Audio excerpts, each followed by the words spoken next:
O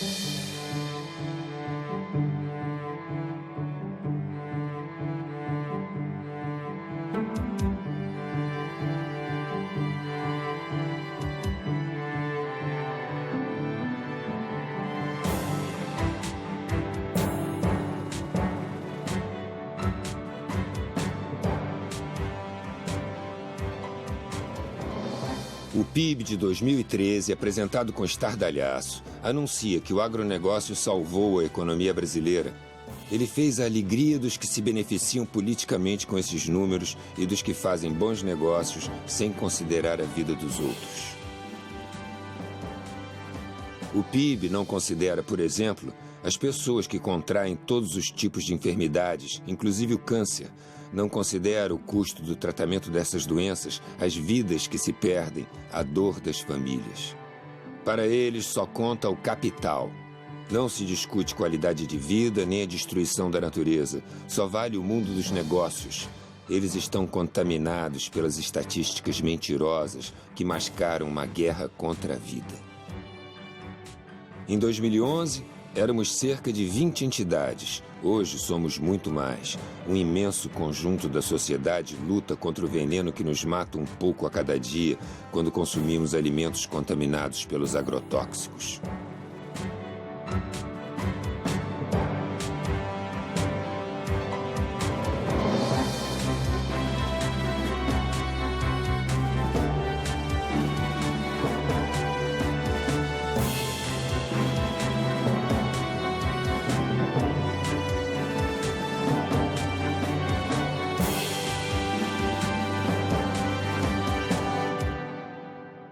Nós lutamos pela vida.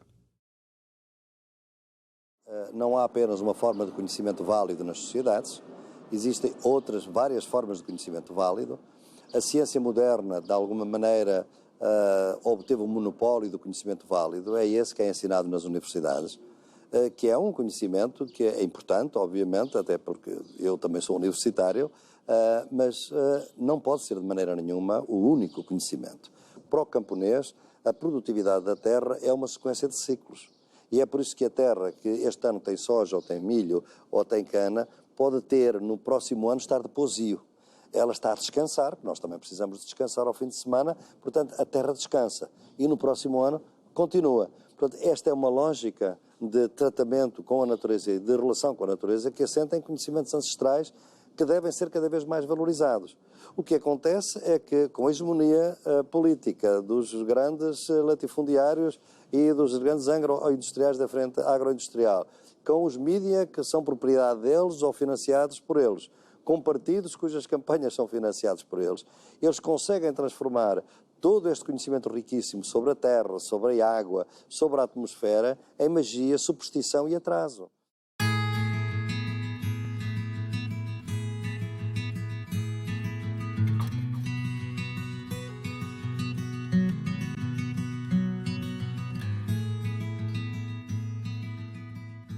Nela, até agora, não podemos saber que haja ouro, nem prata, nem coisa alguma de metal ou ferro. Nem ouvimos. Porém, a terra enche de muitos bons ares, assim frios e temperados. Águas são muitas, infindas, e em tal maneira graciosa que, querendo aproveitar, tacear nela tudo, por bem das águas que tem. Carta a El-Rei Dom Manuel sobre o achamento do Brasil, 1º dia de maio de 1500. Um dos grandes dramas do século XXI será a luta pelo controle da água. Chamada Blue Gold, ouro azul pelas transnacionais que querem transformá-la em uma commodity a ser negociada nas bolsas de valores. Para a maior parte da população, a água é um bem comum inegociável. Brasil, Venezuela, Peru, Colômbia, Bolívia, Equador, Guiana e Suriname são os 8 países que formam a região amazônica. Eles têm o dever de protegê-la contra a ganância dos especuladores. Nesse cenário de destruição, até a natureza pede socorro.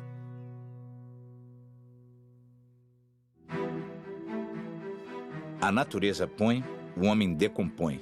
As belezas existentes de uma terra viva e colorida são destroçadas por um modelo predatório de desenvolvimento. Como um guerreiro medieval munido de sua adaga, o homem incendeia o canavial destruindo as propriedades da terra. A biodiversidade da fauna e da flora é destruída para criar um enorme vazio, o futuro distanciado da qualidade da vida pela qual lutamos. Árvores centenárias são derrubadas para virar pasto, a cor desaparece e a floresta é acinzentada pela queimada. O boi nos vê como ruminantes, cúmplices impassíveis da caminhada da civilização para o matadouro. Essas imagens registram a agonia daqueles que chamamos de animais. E nós, que nos consideramos humanos, chamamos de tecnologia de ponta. Caminhamos céleres rumo à barbárie, à desumanidade e ao desemprego no campo. Nas antigas veredas, as aves fogem, os animais desaparecem, as águas secam. Onde havia vida, nasce o deserto verde. Esse é o modelo que nos propõe o agronegócio. Terra arrasada para o povo e muita grana para os ricos. Ao contrário do que predisse o profeta, o sertão não vai virar mar, nem o mar vai virar sertão. A continuar o atual modelo agrícola, o Brasil será transformado num grande deserto. As barragens submergem cidades, vidas e histórias. A placa com o nome do poeta sinaliza uma rua que existiu. O poeta promete revanche.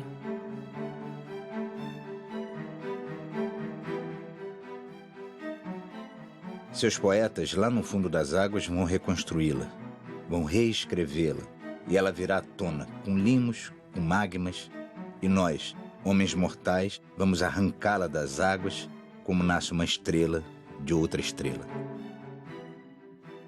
Sidônio Muralha, citado por Carlos Drummond de Andrade na crônica Aconteceu em Rubinéia.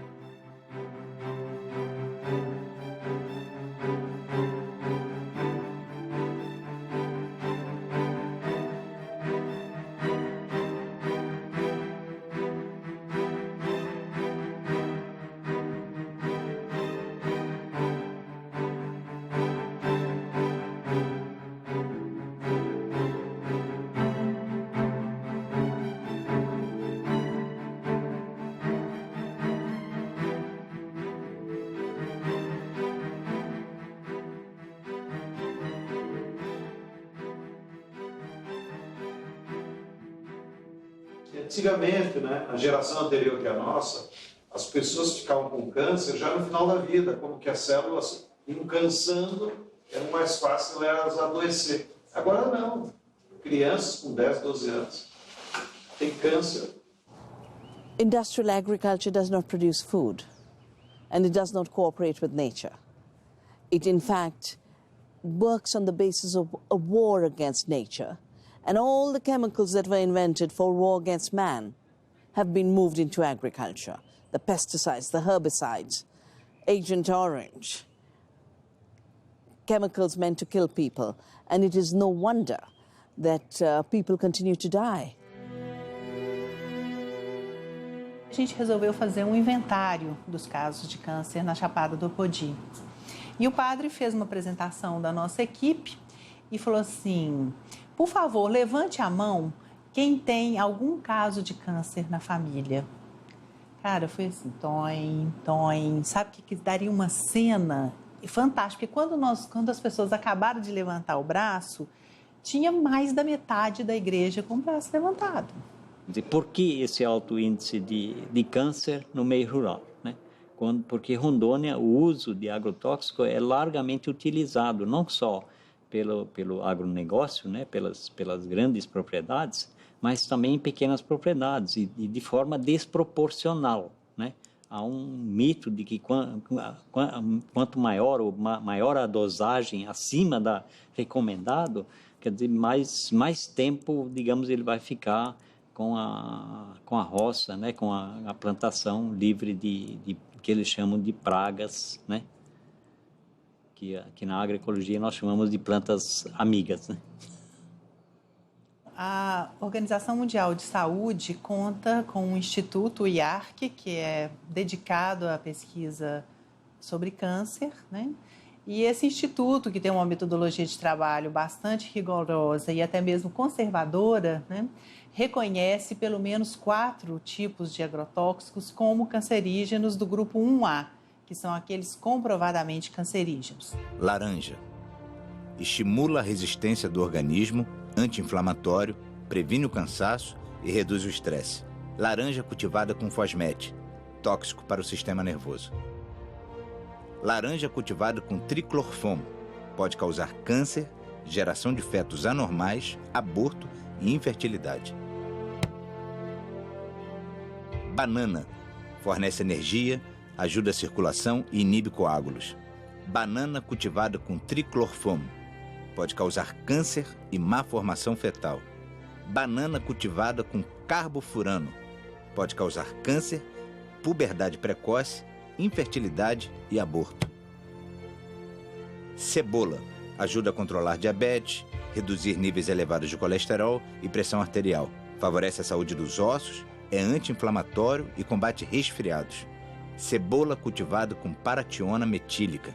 Pode causar câncer, puberdade precoce, infertilidade e aborto. Maçã. Bom para o coração e a memória, previne o câncer. Maçã cultivada com abamectina.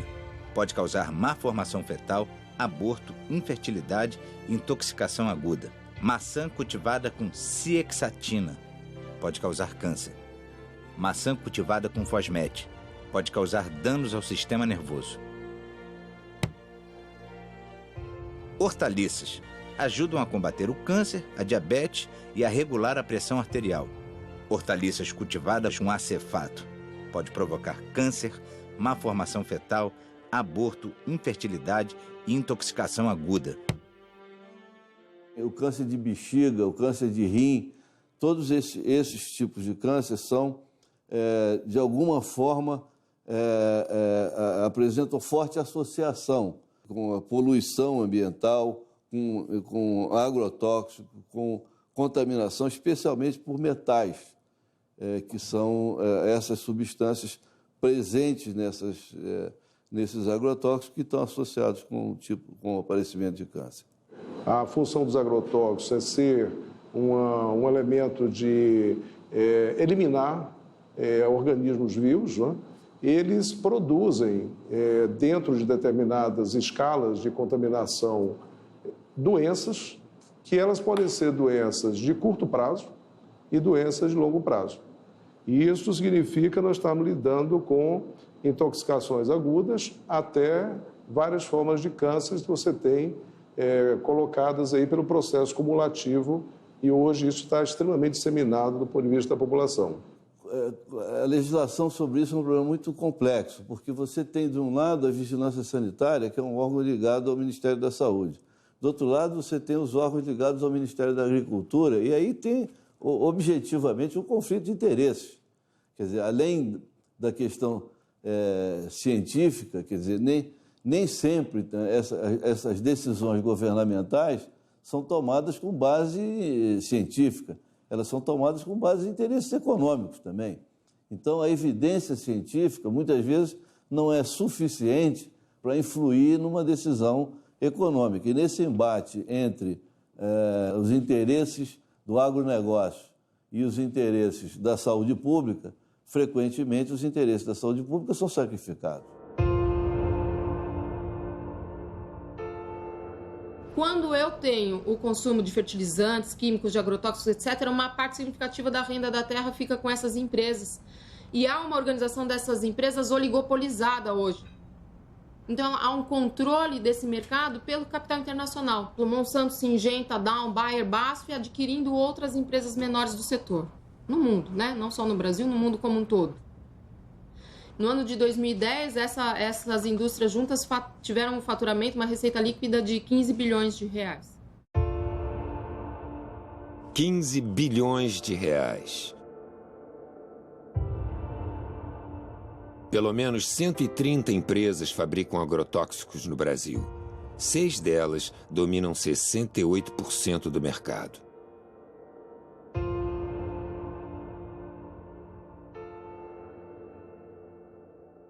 Os males do agrotóxico e a saúde do trabalhador.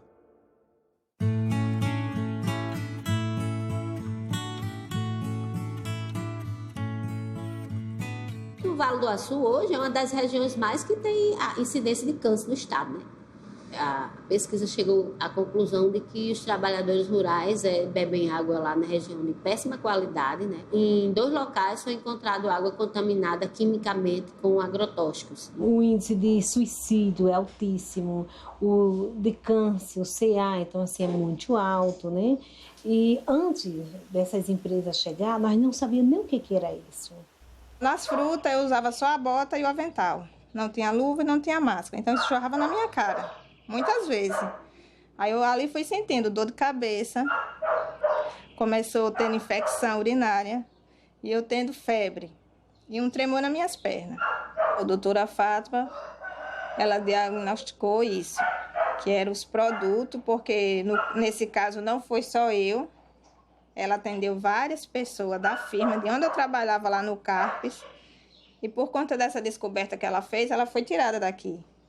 Eu comecei a notar que algo estava errado quando eu tive uma incidência muito alta de pessoas com sintomas psicóticos agudos. Aí que eu fui notar que essas pessoas que estavam com esse surto psicótico tinham algo em comum. Todas trabalhavam nas empresas de plantio de banana. Teve gente que ficou que nem louco. Eu fui uma. A dor de cabeça que eu senti era tão forte que eu me joguei na frente de um ônibus. Tirei esse joelho do lugar.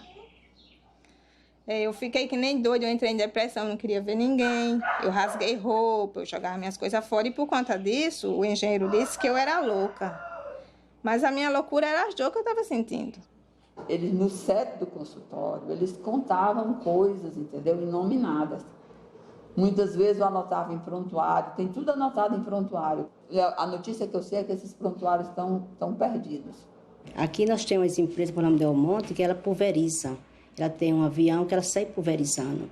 Ela vai lá para o setor, põe o produto e vem pulverizar aqui na empresa. Aí aqueles produtos, ele pode cair na água, que tem um rio próximo. Inclusive, houve muita perca de peixe, de pássaro.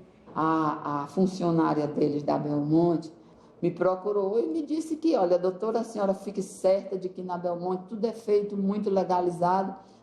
Nesse mesmo dia, por coincidência, entra um paciente na minha sala chorando, aos prantos, dizendo que tudo que era vivo na casa dele tinha morrido, só restou a mulher e os 2 filhos.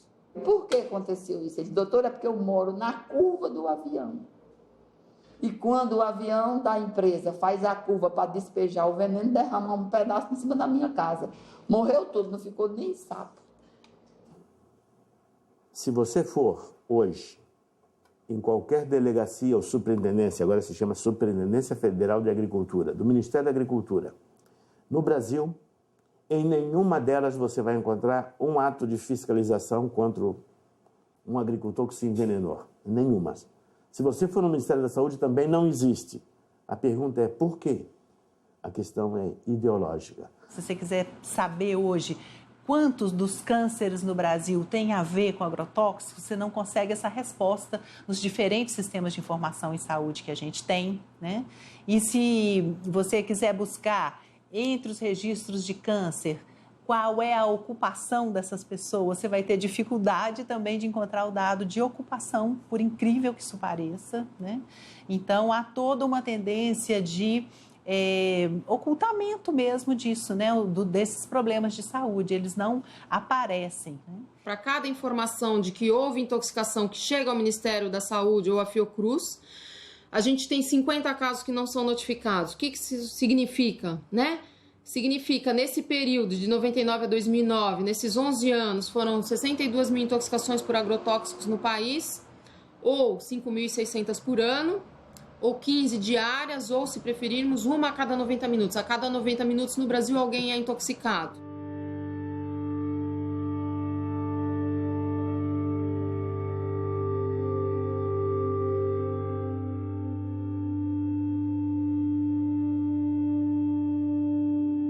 O veneno chega pelo ar, pela terra, é pulverizado, mata de todas as formas. Contamina e destrói o ser humano, pássaros, as abelhas, destrói a terra, polui o ar e a água. Quando se fala em combate às pragas, devemos saber que a praga é o próprio veneno.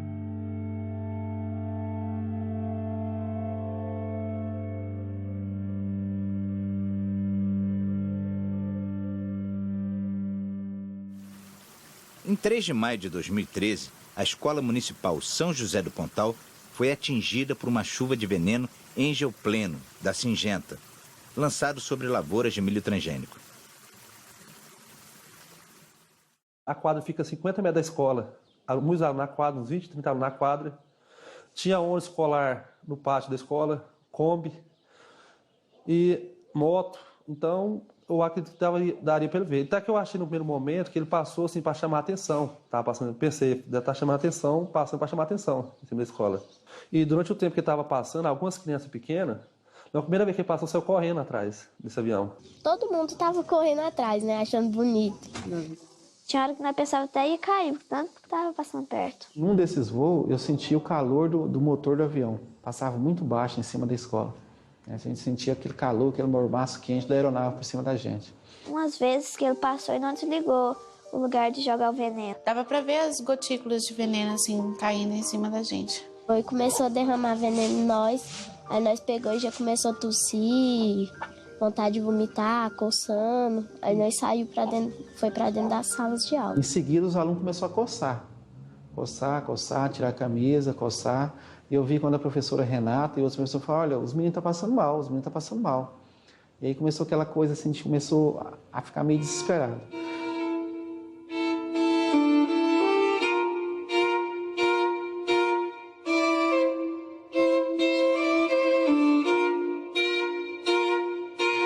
Aí eles ligaram da escola pro SAMU, o SAMU veio de encontro com outro ônibus, que eles colocaram as crianças que estavam passando mal mais do que os outros dentro do ônibus e foram de encontro com o SAMU. Quando as viaturas alcançou, o pessoal parou, fechou a estrada, a GO lá fechou a estrada, e lá mesmo o pessoal do SAMU, bombeiro e ambulância da saúde mesmo que estava indo, começou a fazer atendimento a essas crianças, no meio da estrada lá. As crianças já chegou no hospital com soro, né?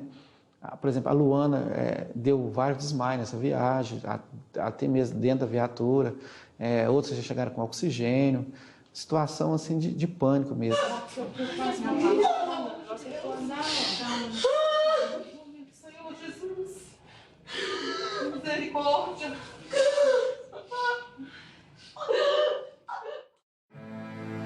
A criança paraguaia assassinada por um banho de agrotóxico. Su madre le mandó en la carnicería y a la vuelta de la carnicería el señor está echando el veneno y ellos no respetan, echaba todo por el camino, no el sojal nomás. A la mañana, por ejemplo, se levantó Silvino y me dijo, papá, me duele demasiado mis piernas. Y yo le dije, mire, y le dije, tu sangre ya está todo parado. Llegó en un hospital, o centro de salud, y dijo que le dijo el señor, el doctor está intoxicado, totalmente intoxicado. Bueno, y dice que llegó la 1 y para las 3 ya falleció mi hijo.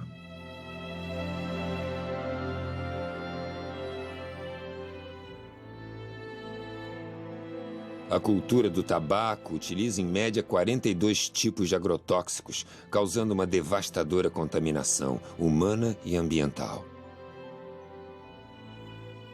Eu estou no fumo desde os 7 anos que o pai começou a plantar. E desde ali eu estou na lida do fumo, sempre, direto, cada ano. E daí com isso eu sinto mesmo em mim que está agravando cada vez mais, né? Nós, aqui na região da Depressão Central, região do Vale do Taquari, região do Vale do Jacuí, é a maior região produtora de fumo, tabaco do Rio Grande do Sul, né? Os vizinhos ali para cima também tem.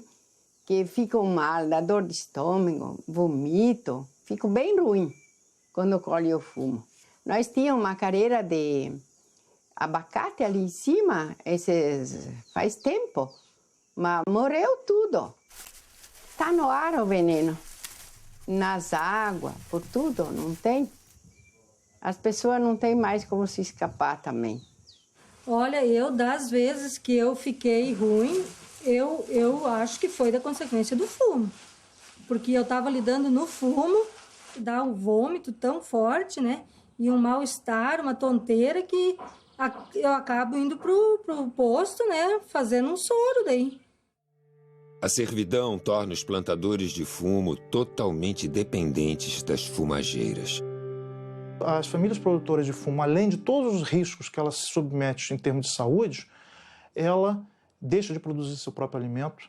São famílias que não têm mais vida comunitária, porque é um tipo de trabalho que alguns chegam a usar o termo servidão. É um termo bastante forte, mas é um estilo de servidão, porque não tem nada a ver com a lógica camponesa de organização do trabalho. Cada família, na sua propriedade, trabalhando para uma empresa. Arresto. Dona Eva da Silva, um caso exemplar. Quando a família ela não cumpre a estimativa, ou até mesmo não tendo nenhum problema, quando a família não está entregando o seu produto, a indústria tem um respaldo jurídico que é fazer o aresto. O que é o aresto? O aresto é uma medida judicial que a empresa tem legalidade para fazer, que ela busca junto com o juiz uma autorização para ir lá arestar, buscar do galpão do agricultor para a sua empresa o fumo. Mataram a minha mãe com ordem da justiça. Ela não tinha uma conta. Está aqui as notas fiscal. Está aqui os negativos do último ano. 0. Insumo 0. Prestação de forno 0. Está aqui as notas fiscal. Daí a empresa vai com um respaldo policial, vai oficial de justiça, vai funcionários da brigada, né, policiais acompanhar os funcionários da empresa para ir lá buscar o produto. E a dona Eva, mesmo alegando que não tinha dívida, né, eles, não, nós vamos carregar o teu fumo. E ela disse, não, se vocês carregarem o meu fumo, eu vou me matar. E assim ela fez. Começaram a quebrar a porta do galpão, começaram a carregar. Ela veio atrás da casa, tinha uma parreira com uva, com tanque, pegou uma corda, se enforcou, se ficou em pé. E ali ela morreu em pé.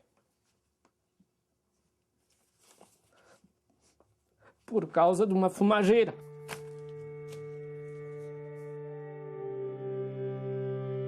O oficial de justiça que estava acompanhando isso ligou logo para o juiz, e o juiz mandou que carregassem mais rápido o fumo ainda, mostrando que qual é o valor que os plantadores de fumo têm para o nosso país.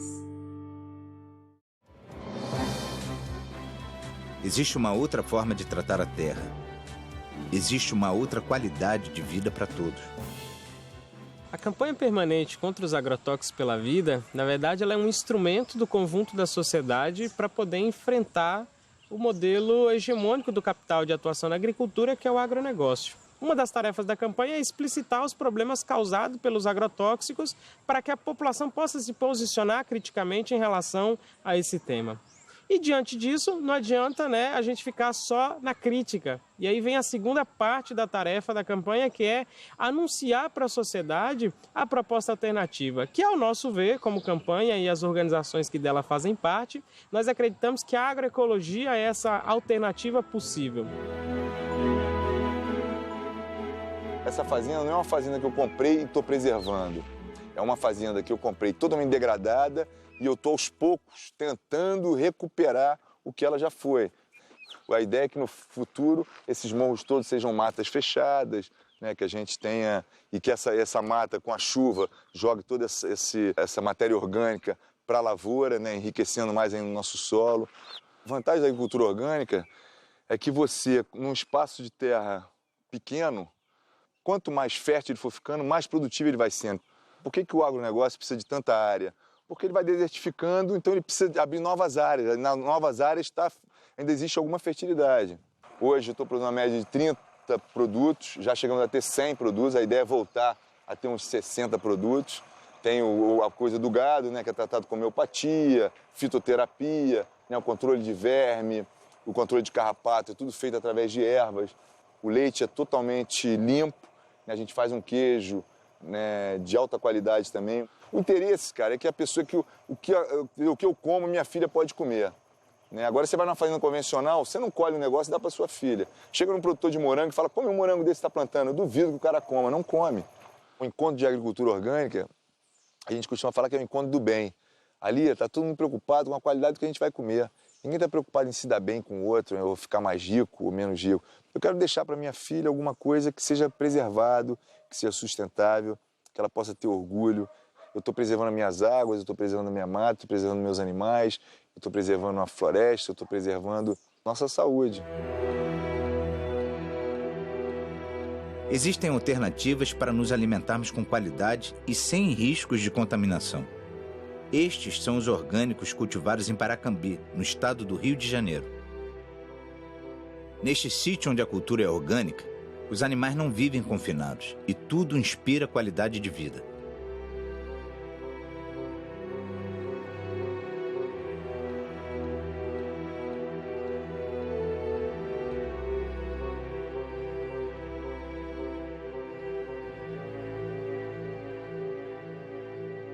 Além de não conter agrotóxicos, o alimento agroecológico também não porta em si injustiças. Ele não porta expropriação da terra, ele não porta trabalho infantil, ele não porta violência contra a mulher, ele não porta contaminação ambiental dos rios, do solo, dos açudes, contaminação das pessoas e contaminação dos alimentos. Os que ainda aguardam a terra já trabalham com agroecologia.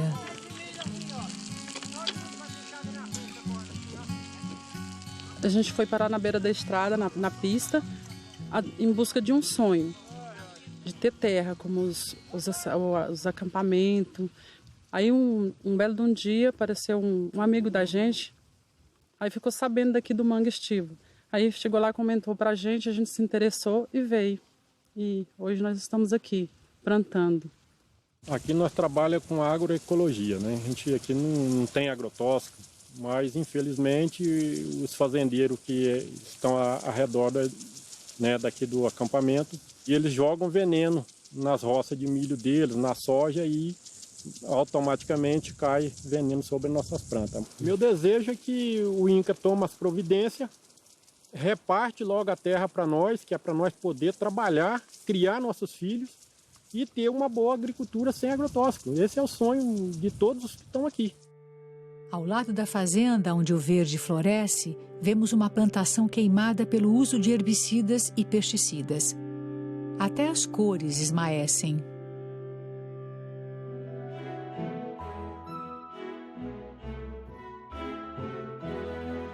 O assentamento Roseli Nunes, em Mirassol do Oeste, no Mato Grosso, desenvolve cultivos agroecológicos, mas não consegue a certificação da produção devido aos agrotóxicos aplicados na monocultura da cana e que atinge as suas hortas.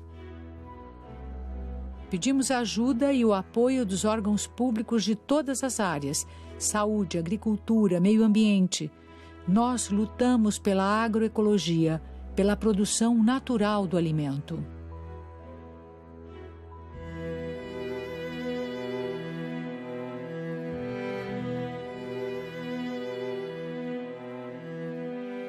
A minhoca é um dos melhores adubos que a natureza conhece.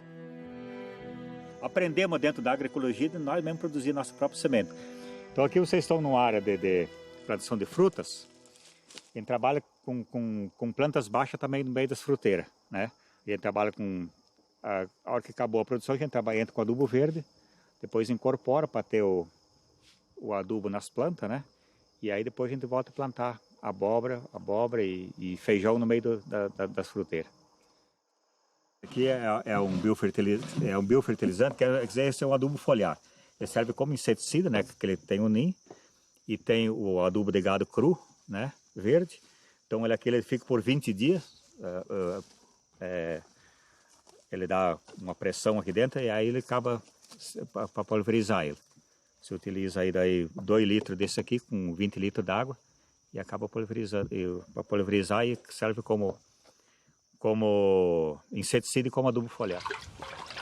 Aqui é o biofertilizante, que a gente usa na proporção de 1 litro, para 20 litros. A composição dele, esterco de gado fresco, esterco de gado do dia, né? Capim triturado, uma rapadura, 1 litro de leite.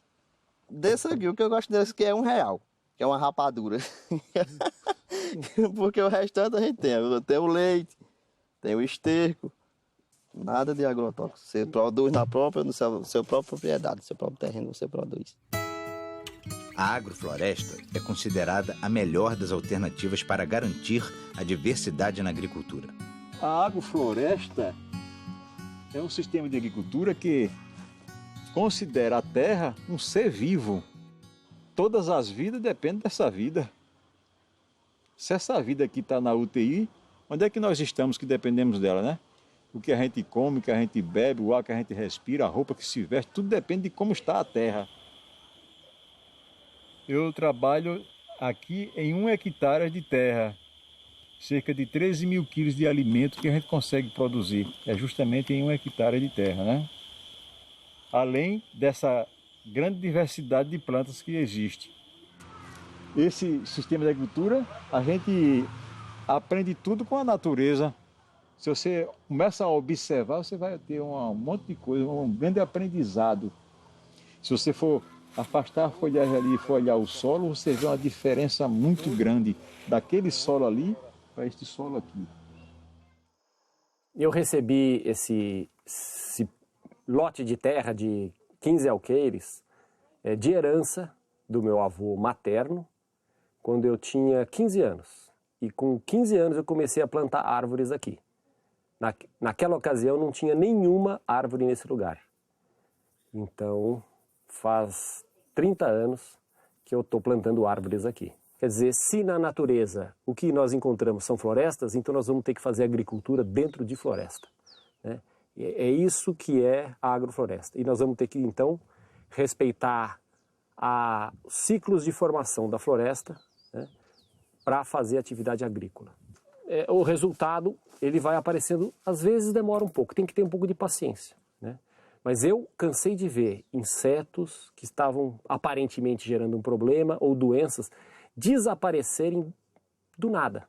Apenas eu continuei fazendo o meu trabalho de enriquecer biologicamente o lugar, aumentar a biodiversidade e trabalhando o solo e a biodiversidade ambiental. Só isso. Há um grau de artesanato na nossa atividade, mas isso não quer dizer que precise ser feito pequenininho só para o autoconsumo. Respeitando esses fundamentos, eu consigo ter uma produtividade igual ou melhor que o melhor agricultor convencional. Eu fico imaginando que boa parte dessas pessoas que estão nesses lotes irregulares, né, de área de risco e tal, eram pessoas que vieram do campo e que era para estar em sítios como o meu, né? Aqui vocês vão ver que todas as áreas têm uma espessa proteção de biomassa, de matéria orgânica no solo. Então toda a chuva ela é retida, absorvida e levada para os reservatórios. Então toda essa chuvarada que está criando desgraça em alguns lugares, para nós só está criando benefício. É até constrangedor falar isso. Mas para nós isso é extremamente importante, porque ela está abastecendo meus mananciais, para que na época da seca eu tenha água reservada. Eu costumo dizer que se a agricultura orgânica é uma agricultura que respeita, que está em harmonia com as leis da natureza, a agrofloresta é uma radicalização desse conceito, né? E ele tem como característica produzir muitas espécies vegetais, muitos tipos de alimento simultaneamente, de modo que sempre nós teremos comida dentro de uma agrofloresta. As cooperativas agroecológicas potencializam a produção e a distribuição dos produtos orgânicos. Esta aqui é uma lavoura de arroz pré-germinado, lavoura de arroz orgânica. Para não contaminar essa nossa lavoura, nós tivemos que erguer uma estrada e deixar crescer essa vegetação, porque do outro lado tem uma lavoura de arroz convencional que usa veneno, passa veneno de avião e interfere, acaba entrando na nossa lavoura de arroz e contaminando o nosso arroz orgânico. A gente controla as ervas daninhas invasoras com a água, com a lâmina d'água. A gente trata não agride a natureza e ela também não agride o ambiente, porque nós viemos tudo de uma luta por uma conquista da terra, a socialização do uso dos recursos naturais. E, então, de nada adianta nós conquistemos esses recursos naturais, que são a terra, a natureza, a água, e nós não cuidar dela. Então, aqui a gente faz o processo do recebimento do arroz. Então, o arroz é plantado e tal e vem para cá. Aí a gente faz o recebimento, análise todo do arroz e vai para o engenho. Aí o arroz é secado, descascado, né? Daí a casca do arroz, ela vai para a cama, para ser feita cama para os suínos, né? E o farelo do arroz é feito para alimentação deles, como ração para o suíno. E daí o arroz próprio, né, vem para cá, para a sala da embalagem, onde a gente faz o processo de empacotamento, embala todo o arroz e deixa ele pronto para ir para o mercado.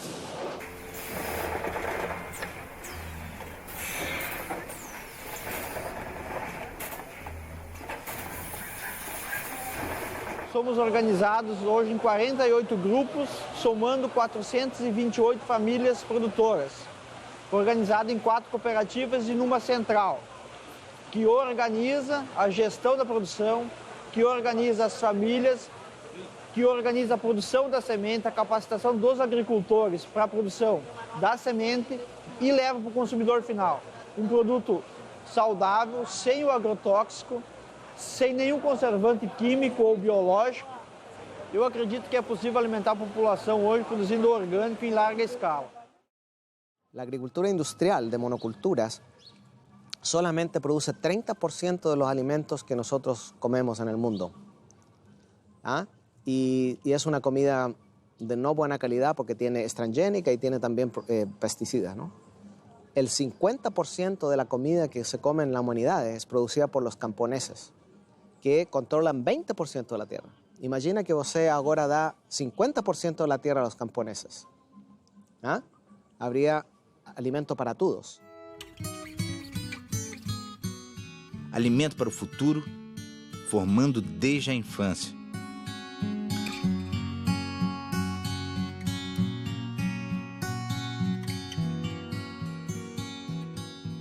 A merenda escolar, a gente recebe um recurso, né? E desse recurso a gente tem uma porcentagem que vai comprar da agricultura familiar. E a gente compra aqui da região, né? Das famílias assentadas. Porque a gente entende que essa alimentação que é produzida aqui nos assentamentos são de boa qualidade, até porque elas são orgânicas, né? A gente também busca trazer para a realidade dos conteúdos a questão da importância da saúde alternativa, da alimentação saudável, e tem uma oficina especial para a questão da agroecologia, onde a gente também produz a questão da horta, do uso eficiente da água.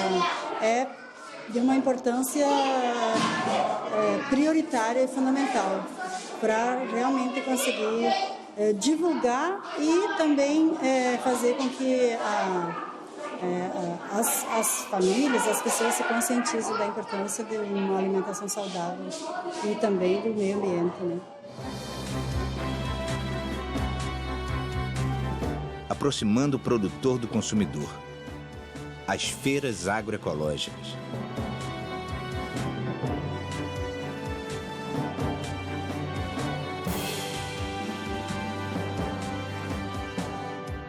Não dá para você imaginar o avanço da agroecologia sem buscar uma maior aproximação dos agricultores com os consumidores. Isso é fundamental. As experiências agroecológicas, elas avançam mais onde você tem mercados locais que são capazes de absorver essa produção. Então, onde você tem as feiras da roça, as feiras da agricultura familiar, ou as feiras agroecológicas, que felizmente se expandiram no país nos últimos tempos, você tem um estímulo à produção agroecológica. Os agricultores se sentem estimulados a produzir porque sabem que tem os canais de comercialização direta com os consumidores.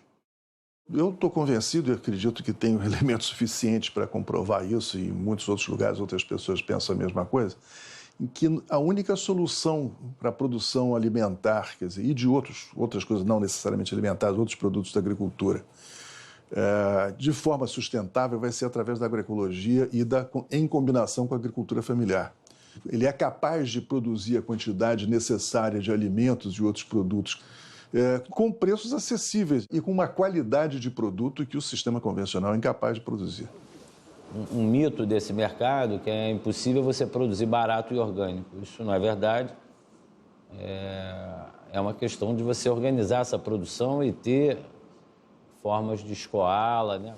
As experiências têm mostrado que esse tipo de lógica de relocalizar a agricultura e o consumo, quer dizer, aproximar a produção do consumo, ela responde a esse desafio de alimentar uma população humana crescente.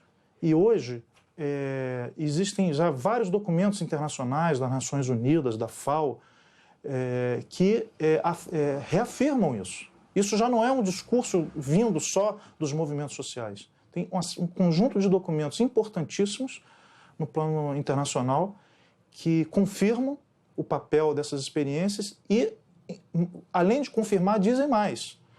Se nós não mudarmos, não promovermos uma transição da agricultura na direção da agroecologia da agricultura camponesa, nós não teremos saída para os grandes dilemas alimentares e energéticos que a humanidade está se defrontando e se defrontará muito mais.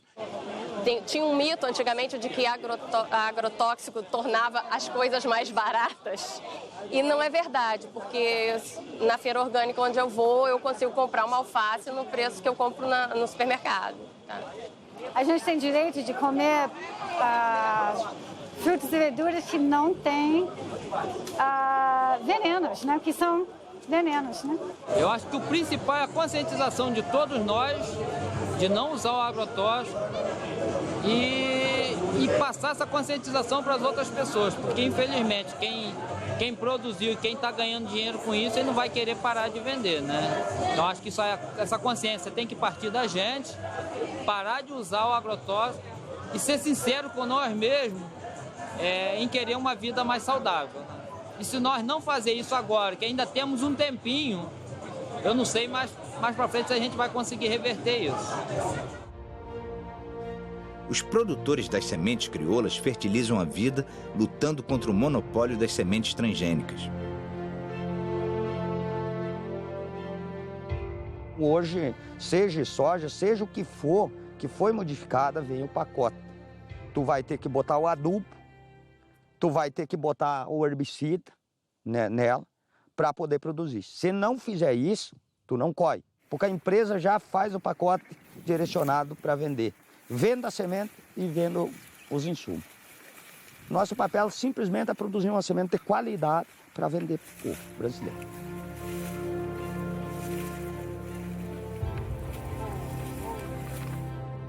Uma ideia que a gente criou, que a gente produzir e não cobrar muito caro.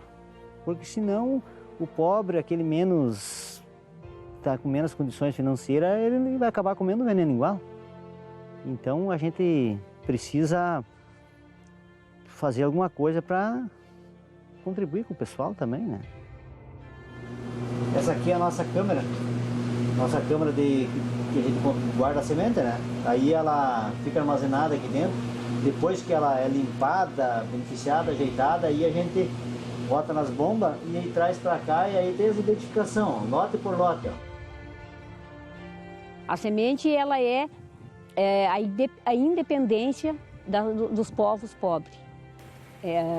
O produtor ele é independente se ele tem terra e semente. A importância da semente crioula, da semente orgânica, da horta orgânica, ela é uma importância tão grande na vida nossa. Essa é o nosso projeto de liberdade.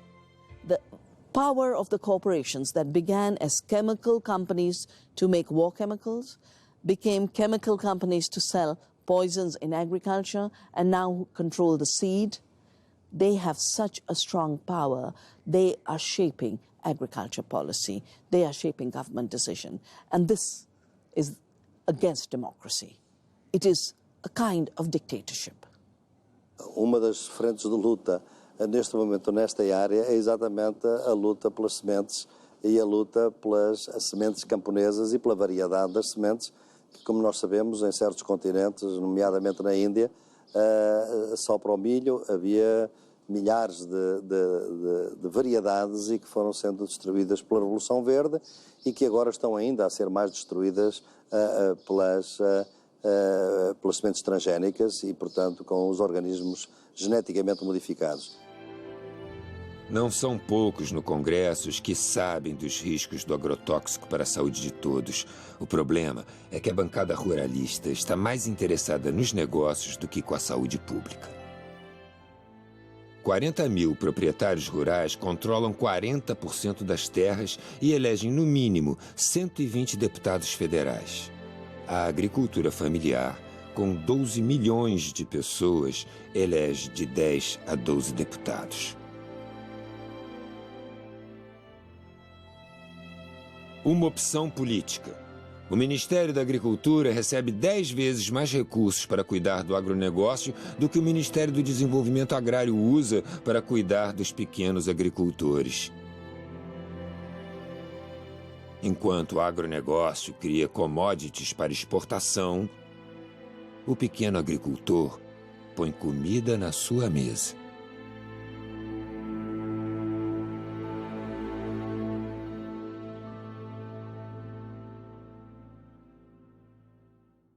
Esse modelo de desenvolvimento, ele acarreta em conflitos. Ele gera conflitos ambientais. Porque é óbvio, agricultores estão perdendo terra, indígenas e quilombolas estão lutando pela demarcação das suas terras, populações contaminadas estão lutando para mudarem e enfrentarem os agrotóxicos, os assentamentos agrários e a luta pela reforma agrária enfrenta essas forças. E nesse processo, além da violência direta, que é uma outra questão, né, relacionada aos direitos humanos, que é uma questão de saúde pública, que é extremamente relevante, como esse jogo democrático das resistências e das disputas, eles se dão. Se acusa muito e criminaliza-se muito movimentos sociais, mas não com a mesma velocidade ou com a mesma força que deveria se avaliar os poderosos economicamente e politicamente que infringem direitos humanos e que desrespeitam as populações e violentam, assassinam, ameaçam.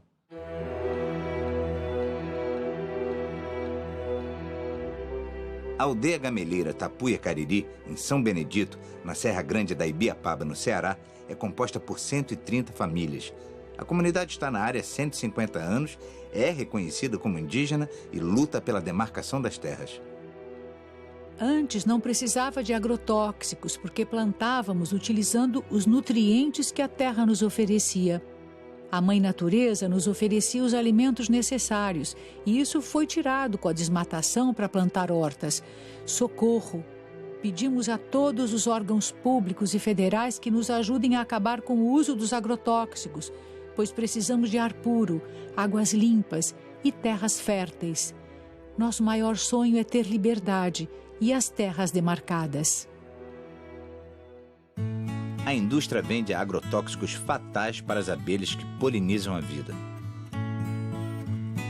As abelhas são do bem, produzem mel altamente energético e polinizam os campos, reproduzindo de forma saudável os alimentos que chegam à nossa mesa. O uso do fosfonometil, mais conhecido como glifosato, está presente em cerca de 20 marcas de herbicidas aplicados para eliminar mato. Extermina as abelhas, colocando em risco a reprodução da natureza. Há 3 anos a gente está aqui, a gente começou assim com 3 caixas, que o Padec distribuiu 3 caixas para cada um. Aí conforme vai indo, vai multiplicando, a gente vai multiplicando, vai pegando os enxames. Hoje tem 30 e poucas colmeias, 15 formadas e restante em formação. Aqui o pessoal tem pensamento de todo mundo botava fogo antes, né? Aí quem cria abelha não quer fogo, né? Então ajudou muito nessa parte.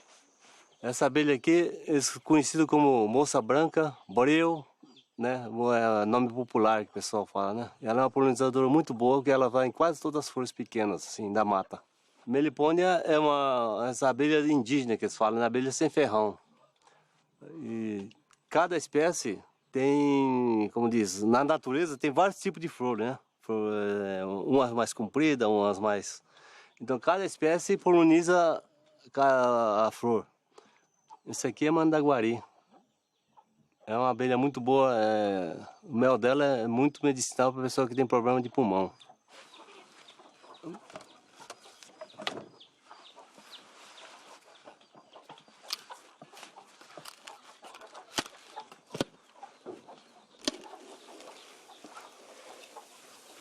Aqui, ó.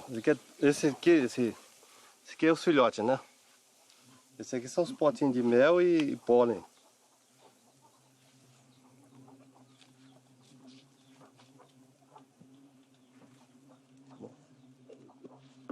Para mim, o melhor resultado é as abelhas, melhor do que a criação de gado, do que a minhonça. Para mim, eu acho melhor, né? Se cuidar direitinho, sempre dá. Esse ano foi um ano muito fraco, mas ainda tirei quase 6 tambores de mel desses de 200 litros. Isso aqui é uma coisa muito importante que valoriza a propriedade da família, do pequeno produtor. Aqui nós estamos se reunindo com várias pessoas de Alta Floresta. Inclusive tem 6 municípios que vão participar da criação de abelhas sem ferrão. Então aqui vai ser a multiplicação das abelhas, aonde que no momento tiver um plantel de 250 caixas de abelhas, aí que vai ser levado para cada propriedade uma quantia de caixas, aonde vai continuar a multiplicação e a produção de mel. Então é uma coisa importante que vai fixar mais o homem do campo para evitar ele voltar para a cidade, né? Cada fileira dessas aqui nós vamos pôr 50 caixas. Tem 5 fileiras, então vai ter 250 colmeias aqui. Então cada família vai levar suas 5 ou 10 caixas de abelha e vai começar a multiplicação lá e a produção de mel.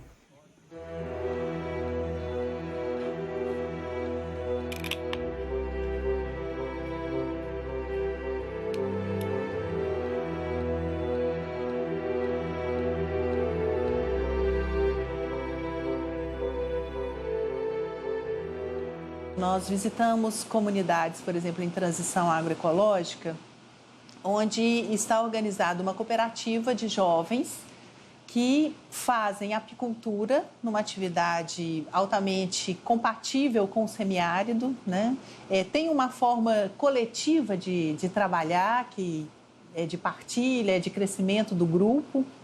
Tem uma relação com a natureza que é muito bonita, né? Eles falam, por exemplo, do trabalho que a abelha tem de refazer os alvéolos da colmeia, né? E por isso, como eles se sentem motivados a cuidar muito da colmeia quando eles vão extrair o mel, de forma que eles possam devolver de novo esses alvéolos íntegros para lá, para não dar tanto trabalho assim à abelha, levando em conta que ela já cuida tanto deles e já trabalha tanto para eles e já produz o mel, né? Quer dizer, uma outra concepção de relação com a natureza. O triste é ter que contar isso e dizer ao final que, infelizmente, essa comunidade está sendo desapropriada e removida pelo DENOX para passar o trator e oferecer mais 4.000 hectares para o agronegócio da fruticultura. No Brasil, as mães da Praça de Maio cuidam da natureza e lutam pela saúde de seus filhos. Com o projeto irrigado, não podemos entender. O que temos conquistado tem muitas páginas para ler. Aproveite o conteúdo. O poder que pode tudo é necessário rever. É tudo que possuímos, quem acompanha tem visto. Nossa luta foi contínua, sem pensar no imprevisto. É proposta incomparável deixar a vida saudável para uma vida de risco. Nós estamos vivendo diante de um dilema que é o projeto de irrigação da Chapada do Apodi, onde lá nós temos cerca de 1.000 famílias que vivem da agroecologia na sua pequena propriedade, nas suas áreas de assentamentos, e agora a presidenta Dilma em um decreto, decreta a desapropriação de 13 mil hectares. Para vocês terem uma ideia, o município de Apodi é o terceiro PIB do estado, devido a toda essa produção, todo esse trabalho. Esses agricultores hoje, com todos esses projetos, com assistência técnica, com uma renda que não se tem em outro lugar no semiárido. Sabemos da nossa luta, do dia a dia, que se nós perdemos as nossas terras, se perdemos os nossos territórios, também não só perdemos a nossa autonomia econômica, mas perdemos a soberania sobre os nossos corpos e nossas vidas. Há um projeto que está dando certo. Há pessoas trabalhando e vivendo bem. Os trabalhadores que vão para a Chapada do Apodi, levados pelo DENOC, é para ter mão de obra barata e concentrada para as empresas. Eu acho que Dilma está fazendo uma coisa que nem o governo da ditadura militar teve coragem. Que esse projeto foi desde a ditadura militar. A gente sabe que são muitas experiências que já está dando certo concretamente durante esses 15 anos que a gente construiu, juntamente com os movimentos, mas um projeto vem destruir tudo que a gente construiu desse ano. E o sindicato não poderia concordar com esse tipo de coisa. É entregar todas as nossas terras ao grande capital e fazer de conta que nós, trabalhadores rurais, servimos só para ser empregados. E isso a gente não concorda. Essas comunidades que estão a sofrer uma agressão extraordinária, essa agressão não é apenas nos seus meios de vida, na sua água, nas suas terras, no seu ar, obviamente, mas é também nas suas organizações.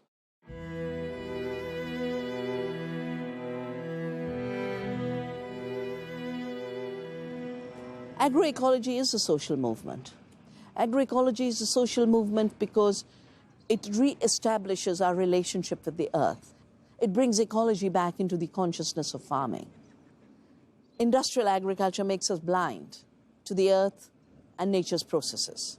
But it is also a social movement because it is attracting very different kinds of people who become agents of change for how we produce agriculture and how we produce our food. Essas manifestações de resistência, elas se articulam em rede, né? Elas se apoiam mutuamente, elas trocam as experiências, elas buscam fortalecer umas as lutas das outras, né? E que vem na agroecologia uma resistência contra esse modelo dominante de agricultura, que é o modelo do agronegócio.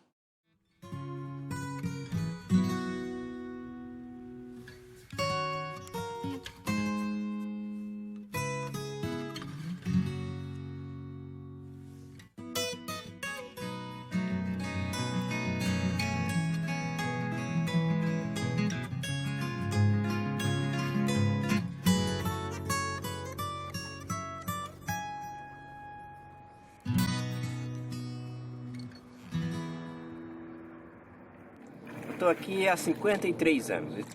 Eu fui o maior defensor da transposição do Rio, porque eu achava que transposição, para transpor, tem que revitalizar.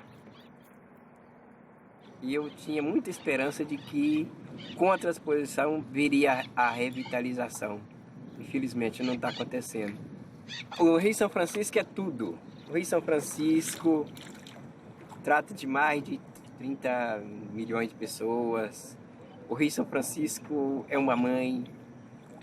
O Rio São Francisco, gente, é um rio da unidade nacional, o rio da integração. O rio, que o único rio que corre para o norte, corre para cima, é o rio que é a salvação do Nordeste. O Rio São Francisco, ele sofre muitas intervenções, né? É um rio de multiusos, né? Na geração de energia, as barragens, os deslocamentos das populações. Nessa região do polo de fruticultura, a gente encontrou muitas violações de direitos humanos, né? Violações relacionadas à exclusão das pessoas à própria água, à exclusão das pessoas à própria acesso à energia elétrica, por paradoxo que seja, ao assoreamento do rio, a utilização de pescas, de cultivo de peixes com rações e produtos que contaminam a água, a utilização, então, pelas comunidades ribeirinhas dessas áreas de vazante do rio, né? Mas o que mais impacta é a agricultura irrigada. O grosso da água é para a agricultura irrigada. A água que faz toda essa irrigação é do São Francisco e ela volta para o subsolo e volta para o São Francisco, com, obviamente, agrotóxicos. Então, são vários estudos que existem mostrando a contaminação do rio São Francisco, né, por agrotóxicos. More than any other activity, agriculture is totally dependent on nature. Without soil, you don't have food. Without sun, you don't have food. Without water, you don't have food. Without seed and biodiversity, you don't have food. So the foundation of agriculture is nature. We can either have a monoculture of the mind, which is a militarized dictatorship, or we can have a diversity of the mind and of the planet, which is freedom and prosperity for all. Dependendo dos rumos para onde vai o chamado complexo econômico social da saúde, ele já também condiciona e induz um modelo de desenvolvimento mais equânime, inclusivo, socialmente justo, ou um modelo de desenvolvimento perverso, iníquo e que, ao invés de produzir saúde, produz doença. It is now time to recognize that life in freedom, life in diversity, life in health, life in resilience is the ultimate creative act. And to the extent we cooperate with the earth to enhance these processes, we are all artists.